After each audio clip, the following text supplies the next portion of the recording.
Assalamualaikum warahmatullahi wabarakatuh. Ashama harka fuuni akkam jirtan dhaggeeffattoonni YouTube channel Soof Maraab bakkuma jirtanitti nageenyi kan koo isin harka qabu jecha har'as video haaraan walitti deebinee jirra. Video har'aa keessatti immoo kan isinitti agarsiisu akkamitti nama tokko bilbila isaatiin to'achuu akka dandeessan isinitti agarsiisa. Egaa barnoota har'aa keessatti guutumaan guutuutti kan isinitti agarsiisu akkamitti bilbila nama tokko bilbila keessaniin to'achuu akkaataa ittiin dandeessan isinitti agarsiisa. Egaa barnoonni kun kan qophaa'eef barsiisuu qofaaf akka ta'e akkanaaf hubattan barbaada.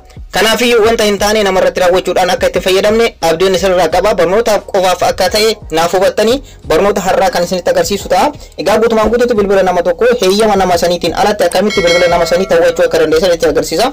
Keessattuu viidiyoon har'aa namoonni maatii qabdan ijoolleen keessan akka eessa akka oolan maal akka hojjetan wanta guutuu sirriitti to'achuu ni danda'ama. Akkanumallee jaalalleen keessan eessa akka oolte maalirra akka oolte guutumaan guutuutti to'achuu ni danda'ama. Barnoonni kun irra caalatti wanta ani isiniif qopheesseef barnoota kana beektanii namoonni akka irraa of eegdaniif wantoonni akkana jiraachuu beektanii akka irraa of eegdaniif akka ta'e akkanaaf hubattan barbaada. Sababni isaas namoonni yeroo baay'ee wantoota akkana namarratti raawwachuudhaan miidhaa adda addaa namarraan gahuu danda'anii bilbila keessanillee akkamitti ajjeesti gootanii itti fayyadamuu akka dandeessan wantoonni akkana isinirratti raawwatamuu ni danda'a jettanii akka yaaddanii fi wantoota akkana irraa akka of eegdaniif barnoonni kun isiniif qophaa'e. Dhumarratti nama wanta akkana isinirratti raawwate yookaan namoota wanta akkana isinirratti raawwate isinirratti hojjete akkamitti beekuu akka dandeessan dhumarratti isinitti agarsiisa. Amma gara barnoota keenyaatti ceena. Gara barnoota keenyaatti osoo hin ce'in warroonni YouTube channel kanaaf haaraa taatan subscribe godhuudhaan gara maatiiwwan keenyatti dabalamadha. Akkanumallee mallattoo bilbilaa san tuquudhaan ol irra godhaadha. Yeroo hunda viidiyoo haaraa yeroo galleessu akka isin qabuuf maatiiwwan channelichaa like share gochuudhaan eegalaa isinii jechuu barbaada. Amma gara barnoota keenyaatti ceena. Egaa bilbilli amma isin argartan bilbila kan koodha. Bilbila nama isanii irra deemtanii aappii tokko irratti fidan jechuudha. Aappiin kun baay'ee tokko cimaadha. Waa'ee aappii kanaan duras isin barsiisee ture. Faayidaalee adda addaas qaba, miidhaa adda addaas qaba. Aappii kanarraa akka of eegdanii fi barnoonni kun kaayyoon isaa cimaan jechuudha. Wantoota akkanaa namoonni raawwachuu akka danda'an beektanii akka irraa of eegdanii fi kaayyoon kun cimaan garuu namoonni wanta taane yoo isinirratti raawwatan yookaan isinirratti raawwachuudhaaf gocha akkana kan adeemsarra jiraatan yookaan wanta akkana isinirratti raawwatan akkamitti ofirraa hiikuuf akka dandeessan isinitti agarsiisa. Egaa duraan dursitanii aappii kana bilbila nama sanii irratti ni buuftu jechuudha. Aappii gootanii aappii kana eessa argachuu akka dandeessan gara dhumaa irratti isinitti agarsiisa. Duraan dursitanii wanti isin gochuu qabdan bilbila nama sanii irratti aappii kana buusuu qabdan yookaan install gochuu qabdan jechuudha. Aappii kana bilbila nama sanii irratti ni feetu. Amma gara bilbila nama saniitti deemna. Egaa akkuma asirratti argartan bilbilli kun kan nama ani hakkuuchuudhaaf deemu yookaan to'achuudhaaf deemuti jechuudha. Dhaggeeffattoota koo bilbila nama kana akkaataa ittiin to'achuu danda'uu fi akkaataa ittiin isas akka ta'uu akka danda'u isinitti agarsiisa jechuudha. Duraan dursitanii aappii kana bilbila nama kanaa irratti ni buuftan jechuudha. Aappiin kun maqaan isaa Microdroid jedhama. Aappii kana salphumatti Play Store irratti ni argattu. Garuu aappii kamiyyuu jechuudha. Chaanala kan koo kan Telegiraamaa irra isiniif kaa'e jechuudha. Chaanala kan koo kan Telegiraamaa immoo eessaaf argachuu akka dandeessan dhumarra isinitti agarsiisa. Jalqaba aappii kana nama kanarratti ni buuftu. Ergasii immoo aappicha kana keessa ni seentu. Ergasii asirratti qastiin kun jirti. Ishee kana tuquudhaan ni dabarsitu. Ergasii right ishee jettu kana kilik gootan. Egaa aappicha keessa yeroo seentu kanadha. Qastii kana tuquudhaan duubatti ni deebitu. Egaa aappichi keessa yeroo seentan isa kana fakkaata jechuudha. Dhaggeeffattoota koo asirratti wantoota baay'eetu jira kanneen viidiyoo gabaabaa kana keessatti tasumayyuu isinitti agarsiisuu hin danda'amu. Aappiin kun wantoota baay'ee faayidaa baay'ee bal'aa ta'e qaba. Yeroo adda addaa viidiyoowwan tokko irratti isiniif hojjedha. Garuu kaayyoon kan koo har'a kaayyoo tokko waan ta'eef kaayyoo saniin alattis itti fayyadamuu dandeessa. Wantoota baay'eedhaaf itti fayyadamuu dandeessan isin asirratti. Garuu aan har'a kan isinitti agarsiisu bilbila nama tokko akkamitti to'achuu akka dandeessan isinitti agarsiisa. Heeyyama isaatiin alatti akkamitti nama tokko to'achuu akka dandeessan isinitti agarsiisa jechuudha. Egaa aappiin kun faayidaalee bal'aa qaba. Isin guutumaan guutuutti as keessatti hubachuudhaan ilaaluu ni dandeessu. Yeroo biraas viidiyoo tokko irratti isiniif hojjeta. Faayidaalee baay'ee qaba aappiin kun jechuudha. Jalqaba irratti akka aappii kana keessa erga seentanii add micro kan jettu jirti. Mallattoo pilaasii kana kan ofirraa qabdu ishee irratti kilik gootan. Ergasii wantoota sadiitu isin dhufa. Triggers kan jedhu jira, action kan jedhu jira, constraints kan jedhu jira. Nu walumaa galatti guyyaa har'aa kan itti fayyadamtu wantoota lamaadha. Triggers kan jedhu fi action kan jedhu kana jechuudha. Triggers jechuun wanta tokko uumamu jechuudha. Wanta tokko uumamu. Action jechuun immoo wanta uumame san ani irraa ka'ee ejjennoo fudhatame yookaan actionii godhame jechuudha. Fakkeenya tokkoon isinitti agarsiisu. Triggers kan jedhu kana fakkeenyaaf bilbila tokko bituudhaaf mana bilbilaa yoo deemtan bilbila ni gaafattu haa jennu. Kun maalidha? Wanta adeemsaadha jechuudha. Adeemsaadha. Bilbila ni gaafattanii. Ergasii immoo bilbila yoo kan bitan ta'e action jedhama jechuudha.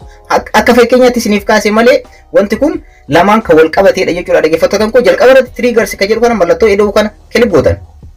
Ergasii filannoowwan baay'eetu isinii dhufa. Filannoowwan kanneen keessaa call or SMS ka jiru jira. Call or SMS ka jiru kana kilik gootan isa mallattoon bilbilaa irratti argamu kana. Ergasii immoo filannoowwan isinii dhufan kanneen egaa kunniin hundumtuu faayidaa mataa isaanii qabanii viidiyoo kana keessatti fixuun hin danda'amu. So kana qofa isinitti agarsiisa. Call incoming ka jedhu kana irratti kilik gootan. Ergasii permission kennitanii fi alloo jettan. Ammas alloo jettanii ammas alloo jettan. Ergasii immoo filannoowwan isinii dhufan kana keessaa select number ka jedhu kana kilik gootan. Ergasii okay jettan as dhuftanii. Asirratti phone number isiniin jedha lakkoofsa bilbilaa keessan asirra guutan. Bilbilli kun kan nama saniiti isiniin jedhee jira. Bilbila keessan asirratti guutan. Bilbila keessan isa sirrii asirratti guutanii fakkeenyaaf kan Itoophiyaa eda'uu 251 jedhee jalqaba. Isin ka biyya itti jirtanii jechuudha. Kan biyya jirtanii guutan. Fakkeenyaaf Saudi Arabiyaa jiraachuu dandeessan, Ameerikaa jiraachuu dandeessan, biyya barbaadan koodii biyya sanii garuu eda'uu jedhanii inni jalqabdan jechuudha. Koodii biyya sanii wajjin bilbila keessan itti galchitan. Hankaan koo itti galchu.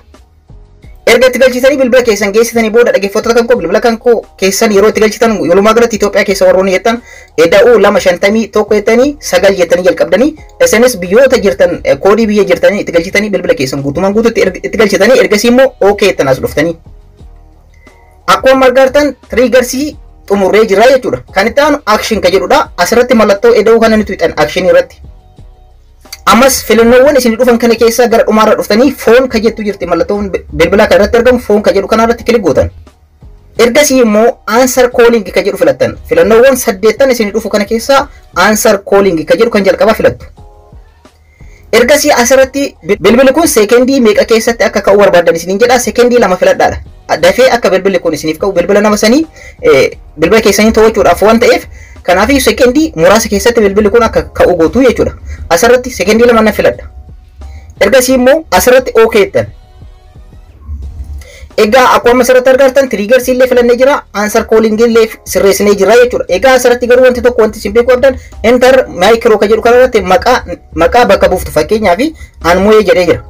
Akkuma argitan Anmoyee jedhee bakka buusee jira. Mooyee jettanii erga barreessitanii booda dhaggeeffattoota kan koo asirratti mallattoo kanatu hidhan mallattoo eda'uu kan asirra argamtu akka save isiniif godhu jechuudha. Yookaan immoo mallattoo qastii kana tuquudhaan save godhachuu dandeessan lamaan keessaa kan barbaadan itti fayyadamaadha. Asirratti mallattoo save kana kilik gootan. Beeksifni yoo isinitti dhufe asirratti X gootanii egaa dhaggeeffattoota kan koo bifa kanaan guuttanii jirtanii asirratti garuu wanti sirreessuu qabdan asirratti toongilii kana jechuudha argaa jirtanii ishee kana on gootanii ergasii deebiftanii immoo off gootan.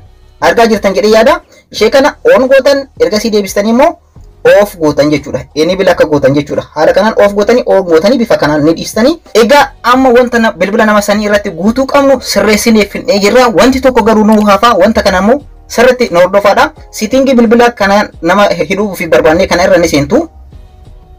Ergasii bakka search baarii kana irratti bakka nama isinitti agarsiisaa jiru kanatti jechuudha. Optimized jettan. Optimized battery usage jettanii barreessitan. Akkuma asirratti argaa jirtan filannoowwan isin dhufan kana keessa optimize battery usage ka jedhu kana irratti kilik gootan. Screen irratti isiniif barreessi jira. Isa kana keessa amma immoo lammaffaa irratti kan argamu optimized battery usage isa jedhu kana kilik gootan. Ergasii asirratti qastii asitti argamu kana kan amma isinitti agarsiisaa jiru roog-sadee kana irratti nitu hidhanii. Ergasii immoo all jettan. Amma immoo aappicha ni barbaadu jechuudha. Aappicha kana ni barbaadanii microdroid ka jedhamu kana aappii kana ni barbaadu. Akkuma argitan aappiin kun asirraa microdroid ka jedhu kanaadha. On ta'ee akka tasaa yoo isin dhufe jechuudha. Dhaggeeffattoota kan koo off gootan. Amma fakkeenyaaf kan koo on irra jira. Amma fakkeenyaaf asirratti argitanii on irra jira jechuudha. Kanaafiyyuu isa kana ni balleessitan jechuudha. Kana jechuun background irratti sil aappiin kun akka hojjetu ni gootanii jechuudha. Haala kanaan off gootan jechuudha. Dhaggeeffattoota kan koo amma wanta bilbila nama kanarraa qabnu fidnee jirra. Aappii kana akka namni kun hin argine asirraas garana balleessuu dandeessanii bakka tokko galchitanii fuula screen irraa balleessuu dandeessanii ani isinitti agarsiisuudhaaf jechuudha. Fuula screen irraa barreessuu dandeessanii. Ergasii immoo gara bilbila keessaniitti deebitan jechuudha. Bilbila keessan irra nu dhuftu. Ergasii bilbila nama sanii irratti ni bilbiltu jechuudha. Bilbila nama sanii irratti ni bilbiltu jechuudha. Bilbila keessan bilbila nama sanii irratti waan guutaniif daarektirii amma waan uumamu isinitti agarsiisa. Bilbilli nama sanii osoo inni hin kaasin ofii isaatii ka'a. Namni sun kaasuu isin barbaachisu ofii isaatii sekendii duratti guunne sekendii lama keessatti bilbilli sun ni ka'a. Namni sun bilbilli ka'uu hin beeku bilbilamuu fi hin beeku jechuudha. Aappii baay'ee cimaa ta'e tokkodha. Mee irratti haa bilbilaa haa ilaallu.